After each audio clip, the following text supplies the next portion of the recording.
নমস্কার বন্ধুরা, আমি অর্ক রায়। আমার ইউটিউব চ্যানেলে দৈবানী চ্যানেলটি অবশ্যই লাইক, শেয়ার এবং সাবস্ক্রাইব করুন।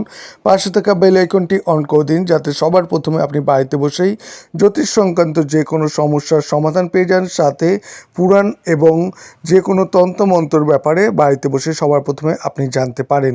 আজকে বলতে চলেছি রতি সাধনা কী, বা কামদেবের বউ রতি কে বা কামদেব এবং রতি সাধনার ব্যাপারে কি আপনারা জানেন, সেই ব্যাপারেই আমি সম্পূর্ণ বিস্তারিত আলোচনা করব। এবং কিভাবে জানবেন বা শিখবেন রতি সাধনা কিভাবে করতে হয় এবং রতি সাধনা আপনার জীবনে কী উপকার করতে পারে, সেই ব্যাপারে আমি বিস্তারিত আলোচনা করব মন্ত্র সহ। তাই ভিডিওটি অবশ্যই শেষ পর্যন্ত দেখুন।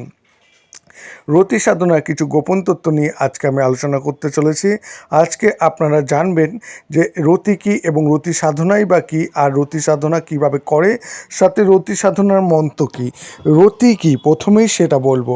আজকে যে আলোচনাটি আমি করতে চলেছি এটা কিন্তু খুবই গোপন তথ্য, এবং দয়া করে এর অর্থ অন্যদিকে নিয়ে যাবেন না। সোজা কথায় রতি মানে হলো মৈথুন বা স্ত্রী সহবাস। রতিকে যৌন সঙ্গমও বলতে পারেন, এবং এই শব্দের ছোট অর্থ হলেও এর অর্থ কিন্তু বিশাল। সংসারে পারিবারিক জীবনের সুখ শান্তির জন্য রতি সাধনা সম্পর্কে জানা খুবই দরকার। রতি সাধনা কি? রতি সাধনা এমন এক কর্মকে বোঝায় যে কর্মের দ্বারা বীর্যকে নিজের আয়ত্তে এনে যৌন শক্তি বৃদ্ধি করা, দীর্ঘক্ষণ স্ত্রী সঙ্গম করা, জন্ম নিয়ন্ত্রণ করা, নিজের ইচ্ছা মতো সন্তান লাভ করা যায়। আর বীর্যকে সংরক্ষণ করতে পারলে মনটাও নিজের বশে চলে আসবে, আর মন নিজের নিয়ন্ত্রণে আসলে কামভাব দূর হয় এবং দেহে আধ্যাত্মিক উন্নতি ঘটে। এর সাথে দেহ সুবল, সুঠাম ও শক্তিধর হয়। এই সাধনা দম সাধনার একটি অংশ। সাধনা কি? দম সাধনা বা শ্বাস প্রশ্বাসের সাধনা। দম সাধনা করলে বীর্যকে এবং নিজের মনকে নিজের আয়ত্তে আনা যায়। আর কারণ বীর্যের সাথে মনের একটি গভীর সম্পর্ক রয়েছে, তাই কথায় রয়েছে যার বীর্য যত বেশি ধ্যান তার মন তত বেশি স্থির। এবং সাধনার ফলে নিজের জনকে স্থির করতে না পারা, এবং কেউ সাধনায় সিদ্ধি লাভ করতে পারে না, আর তাই জন্য মনকে প্রথমে কন্ট্রোল করতে হয়।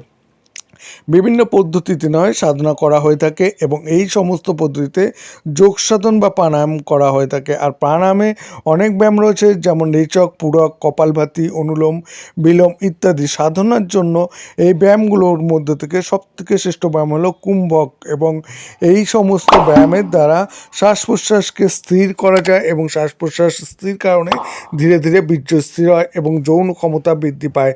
আর বীর্য স্থির হলে মনটাও আস্তে আস্তে নিজের আয়ত্তে চলে আসে। তাই সাধকগণকে দম সাধনা করে থাকেন, এতে তাদের রতিবিরতি শক্তি বৃদ্ধি পায়, এবং সাধনার পর্যায়ে বীর্যপাত ঘটানো এবং না ঘটানো এই ব্যাপারটা সম্পূর্ণ নিজের আয়ত্তে চলে আসে। এটা কিন্তু কোনো সহজ সাধনা নয়, এটা একটা ভীষণ কঠিন ব্যাপার, এবং কিন্তু অসম্ভব নয়। সাধুদের কাছ থেকে শিক্ষা নিতে হয়। কেন? কাম কি? কামকে কিভাবে ক্রোচে রূপান্তরিত করা হয়, আর রতি সাধনা কিভাবে করে, এবার আমি সেটা বলতে চলেছি।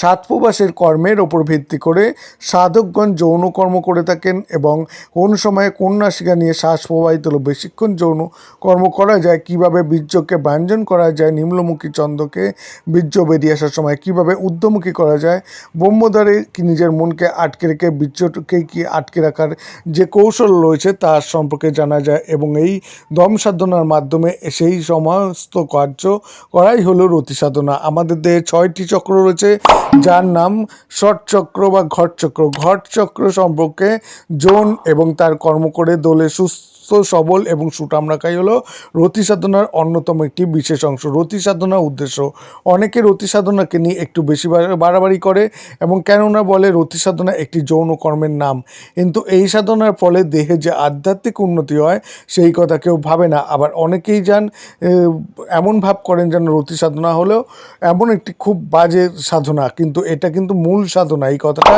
একেবারেও। কারণ সাধনার মূল উদ্দেশ্য হলো আত্মচেতনা জাগিয়ে তুলে দেহে আত্মশুদ্ধি অর্জন করা, এবং যোগ সাধনা জ্ঞান অর্জন করাকেই যদি সাধনা হতো, তাহলে তো চোর, ডাকাত, ধর্ষক এবং পাবলিক যারা আছেন বা যারা বোঝেন কম সেই ধরনের জ্ঞান অর্জন করতো তবে, এবং সেই অনুসারে কর্ম করতো, তাই বলে কি তারা সাধু হয়ে যেত? না, কখনোই না। রতি সাধনা মূল দম সাধনার একটি অংশ, এবং যাদের প্রতি সাধনায় নারী এবং পুরুষ উভয়কেই দরকার। কিন্তু এই রতি সাধনা বা রতি সাধনা নাম সাধনা সমস্ত শক্তি অর্জন করা যায় না। কিছু মাত্র প্রার্থনা আছে এবং যেগুলো সত্যি কথা বলতে দম সাধনা মূল সাধনা নয়। ভগবানের প্রতি নিজের মনকে স্থির রেখে তার প্রতি পূর্ণ সমর্পিত হয়ে আত্মজ্ঞান জাগিয়ে তোলা এবং আত্মবৃদ্ধি অর্জন করাই এবং সিদ্ধি অর্জন করাই সাধনার মূল কর্ম এবং ধর্ম।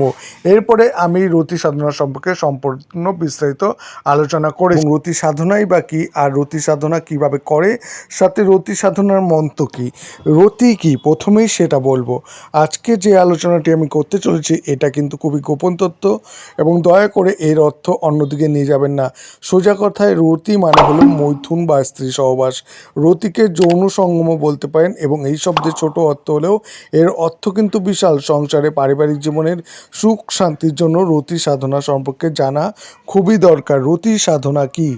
রতি সাধনা এমন এক কর্মকে বোঝায় যে কর্মের দ্বারা বীর্যকে নিজের আয়ত্তে এনে যৌন শক্তি বৃদ্ধি করা, দীর্ঘক্ষণ স্ত্রী সঙ্গম করা, জন্ম নিয়ন্ত্রণ করা, নিজের ইচ্ছা মতো সন্তান লাভ করা যায়। আর বীর্যকে সংরক্ষণ করতে পারলে মনটাও নিজের বশে চলে আসবে, আর মন নিজের নিয়ন্ত্রণে আসলে কামভাব দূর হয় এবং দেহে আধ্যাত্মিক উন্নতি ঘটে। এর সাথে দেহ সুবল, সুঠাম ও শক্তিধর হয়। এই সাধনা দম সাধনার একটি অংশ। সাধনা কি? দম সাধনা বা শ্বাস প্রশ্বাসের সাধনা। দম সাধনা করলে বীর্যকে এবং নিজের মনকে নিজের আয়ত্তে আনা যায়। আর কারণ বীর্যের সাথে মনের একটি গভীর সম্পর্ক রয়েছে, তাই কথায় রয়েছে যার বীর্য যত বেশি ধ্যান তার মন তত বেশি স্থির। এবং সাধনার ফলে নিজের জনকে স্থির করতে না পারা এবং কেউ সাধনায় সিদ্ধি লাভ করতে পারে না, আর তাই জন্য মনকে প্রথমে কন্ট্রোল করতে হয়।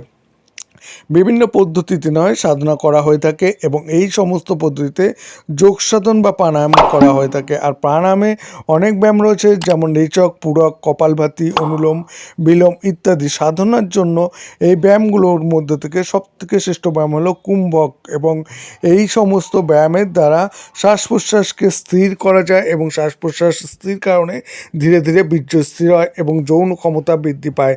আর বীর্য স্থির হলে মনটাও আস্তে আস্তে নিজের আয়ত্তে চলে আসে। তাই সাধকগণকে দম সাধনা করে থাকেন, এতে তাদের রতিবৃত্তি শক্তি বৃদ্ধি পায় এবং সাধনার পর্যায়ে বীর্যপাত ঘটানো এবং না ঘটানো এই ব্যাপারটা সম্পূর্ণ নিজের আয়ত্তে চলে আসে। এটা কিন্তু কোনো সহজ সাধনা নয়, এটা একটা ভীষণ কঠিন ব্যাপার এবং কিন্তু অসম্ভব নয়। সাধুদের কাছ থেকে শিক্ষা নিতে হয়। কেন? কাম কি? কামকে কিভাবে প্রচে রূপান্তরিত করা আর রতি সাধনা কিভাবে করে, এবার আমি সেটা বলতে চলেছি।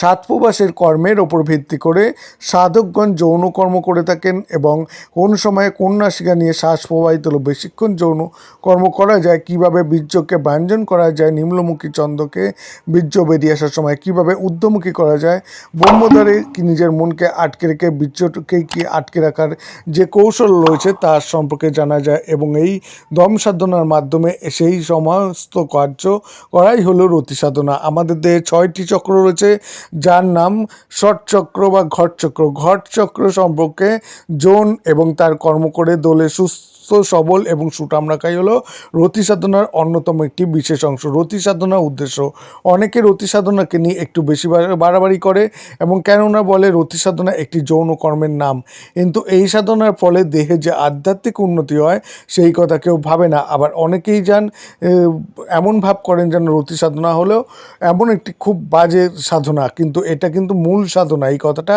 একেবারেও। কারণ সাধনার মূল উদ্দেশ্য হলো আত্মচেতনা জাগিয়ে তুলে দেহে আত্মশুদ্ধি অর্জন করা এবং যোগ সাধনা জ্ঞান অর্জন করাকেই যদি সাধনা হতো তাহলে তো চোর, ডাকাত, ধর্ষক এবং আধা পাবলিক যারা আছেন বা যারা বোঝেন কম সেই ধরনের জ্ঞান অর্জন করতো তবে এবং সেই অনুসারে কর্ম করতো, তাই বলে কি তারা সাধু হয়ে যেত না? কখনোই না। রতি সাধনা মূল দম সাধনার একটি অংশ এবং যাদের প্রতি সাধনায় নারী এবং পুরুষ উভয়কেই দরকার। কিন্তু এই রতি সাধনা বা রতি সাধনা নাম সাধনা সমস্ত শক্তি অর্জন করা যায় না, কিছু মাত্র প্রার্থনা আছে এবং যেগুলো সত্যি কথা বলতে দম সাধনাও মূল সাধনা নয়। ভগবানের প্রতি নিজের মনকে স্থির রেখে তার প্রতি পূর্ণ সমর্পিত হয়ে আত্মজ্ঞান জাগিয়ে তোলা এবং আত্মবৃদ্ধি অর্জন করাই এবং সিদ্ধি অর্জন করাই সাধনার মূল কর্ম এবং ধর্ম।